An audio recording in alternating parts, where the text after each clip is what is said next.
இப்போ இதில் வந்து பிரேமலதா சொல்லக்கூடிய விஷயம் அப்படிங்கிறது வந்து நான் ஊருக்கு போய் கட்சி நிர்வாகிகள் எல்லாருக்கிட்டேயுமே வந்து கருத்தை கேட்டேன். அவங்கக்கிட்ட வந்து ஒரு பாக்ஸ் மாதிரி வச்சு வாக்கெடுப்பெல்லாம் நடத்தி எந்த கூட்டணிக்கு போகலாம் அப்படின்னு சொல்லி கேட்டேன். எல்லாரும் சொன்ன விஷயம் அப்படிங்கிறது வந்து திமுக கூட்டணிக்கு போகலாம் அப்படிங்கிறது தான் ஒட்டுமொத்த தொண்டர்கள் நிர்வாகிகள் எல்லாருடைய விருப்பமாக இருந்துச்சு அப்படின்னு சொல்லி சொல்கிறாங்க.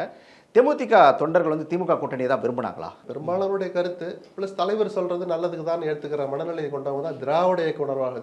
தேசிய முற்போக்கு திராவிட கழகம் தானே. பொதுவாகவே தலைவர் ஒரு முடிவு எடுத்தால் கட்சி நல்லது தான் எடுப்பாங்கன்னு நினைக்கிற தொண்டர்கள் தமிழ்நாட்டில் அதிகம், எல்லா கட்சியிலையும். சரிதானா?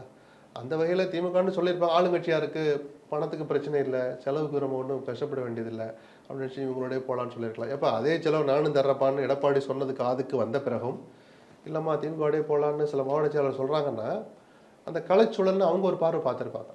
வெற்றி பெற போகிறது இவங்க தானே, நம்ம வெற்றி பெற அணிலே இருக்கலாமேன்னு சொல்லியிருக்கலாம். சில பேர் அண்ணாதிமுக சொல்லுவாங்க, மெஜாரிட்டி என்ன உணர்வுன்றதானே பார்ப்பாங்க ஒரு கட்சி. ப்ளஸ் தனிப்பட்ட முறையில் தம்பியும் அக்காவும் என்ன முடிவு எடுத்தாங்கன்னு ஒன்று இருக்குல்ல, தம்பி எதிராக நமக்கு சரியாக வரும். 2 பேரும் உட்காந்து நேற்று நைட்டு பேசியிருப்பாங்கல்ல.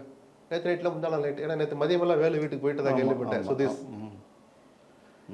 ஒரு சுயநலம் கலந்த பார்வை பார்க்கறதுல தப்பு இல்லை. தேர்தல் அரசியலை பொறுத்த வரைக்கும் கூட்டணிகள் அமைக்கிற போது தனக்கு தன் கட்சிக்கு போனா போகுதுன்னு தமிழ்நாட்டு நலனுக்கு எது நல்லதுன்னு பார்த்து தானே எந்த கட்சி முடிவு எடுக்கிறாங்க. பிரேமலதா அண்ணன் ஸ்டாலின்னு கூட ஒரு வார்த்தையை சொன்னாங்க, கவனிச்சிங்களா? இல்லை, பல நேரங்களில் விஜயகாந்த் குரு பூஜைன்னு ஒன்று நடந்தாங்க, எல்லா கட்சிக்காரங்களும் தானே போனாங்க. ஏங்க முந்தா நாள் ஈஷா மையத்தில் வேலுமணி அவங்களும் நிற்கிறாங்க, எல்லாம் முடிஞ்சிச்சுனால நம்ம நினச்சிக்கிட்டு இருந்தோம். அண்ணாதிமுக அன்னைக்கு கொண்டு போயிட்டாரு, அவர் சாமியார் சேர்த்து வச்சுட்டாரெலாம் சில பேர் பேசுனாங்க. சாமியார் என்னத்தை அவர் போட்ட இது வேற மாதிரி வேலை செஞ்சுச்சோன்னு இப்போ எரிச்சலில் பேசுவாங்க. அந்த அளவுக்கு தான் பிரேமலதா நடந்துக்கிட்டார். பொதுவெளியில் அவர் தொடர்ந்து பேசின, ஒரு நாள் திமுக அரசை பாராட்டுவார், இன்னொரு நாள் ஏன் அதிமுகவில் கூட்டணி கதவு மூடிடுச்சுன்னு யார் சொன்னா, அந்த மதுராந்தகம் மீட்டிங்கில் இருந்தால் தான் இறுதி வெடியும்னு உங்களுக்கு யார் சொன்னது அப்படின்லாம் கேட்டார் பிரேமலதா. அப்போ என்னென்னா, அப்போ இவருக்குன்னு இடம் இருக்கு போல இருக்குன்னு நம்ம நினைச்சோம். இந்த சந்தேகத்தை யூகங்களை வளர்த்தது பிரேமலதா தான். அவரும் ஒரு காரணம்.